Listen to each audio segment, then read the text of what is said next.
মধুর উপাদান। মধুতে প্রায় ৪৫টি খাদ্য উপাদান থাকে।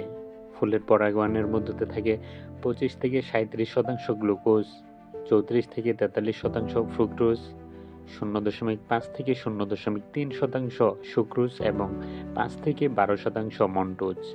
আরও থাকে ২২% অ্যামাইনো অ্যাসিড, ২৮% খনিজ লবণ এবং ১১% অ্যানকাইন। এত চর্বি ও প্রোটিন নেই। ১০০ গ্রাম মধুতে থাকে ২৮৮ ক্যালোরি। মধুর উপকারিতা: শক্তি প্রদায়ী। মধু ভালো শক্তি প্রদায়ী খাদ্য। তাপ ও শক্তির ভালো উৎস। মধু দেহে তাপ ও শক্তি যুগিয়ে শরীরকে সুস্থ রাখে।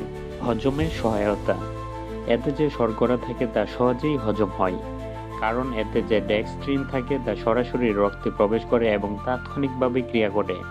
পেট রোগা মানুষের জন্য মধু বিশেষ উপকারী।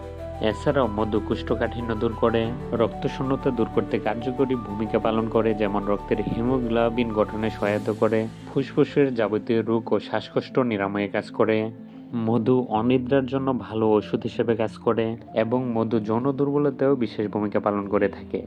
বলা হয়ে থাকে, পুরুষদের মধ্যে যাদের যৌন দুর্বলতা রয়েছে তারা যদি প্রতিদিন মধু ও ছোলা মিশিয়ে খান তাহলে বেশ উপকার পাবেন। প্রশান্তিদায়ক পানীয়: হালকা গরম দুধের সঙ্গে মিশ্রিত মধু একটি প্রশান্তদায়ক পানীয় হিসেবে কাজ করে থাকে। মুখের অভ্যন্তরীণ স্বাস্থ্য সুরক্ষায় মধু কার্যকরী ভূমিকা পালন করে থাকে। এছাড়াও পাকস্থলীর স্বাস্থ্য সুরক্ষায় মধু কার্যকরী ভূমিকা পালন করে থাকে। শরীরের তাপ উৎপাদনেও মধু কার্যকরী ভূমিকা পালন করে। এই শীতের দিনে আপনারা চাইলে মধু খাইতে পারেন সবসময়। রূপচর্চায়: মেয়েদের রূপচর্চার ক্ষেত্রে মধু একটি গুরুত্বপূর্ণ উপাদান হিসেবে কাজ করে। মুখের মসৃণতা বৃদ্ধির জন্য মধু ব্যবহার করা হয়ে থাকে।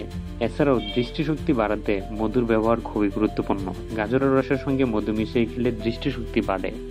পানি শূন্যতায়: ডায়রিয়া হলে ১ লিটার পানিতে ৫০ মিলিলিটার মধু মিশিয়ে খেলে দেহে পানি শূন্যতা রোধ করা যায়। তো বন্ধুগণ, এই ছিল মধুর উপকারিতা। তো আশা করি ভিডিওটি আপনাদের ভালো লাগবে। ভিডিওটি ভালো লাগলে অবশ্যই লাইক, কমেন্ট, সাবস্ক্রাইব। ধন্যবাদ।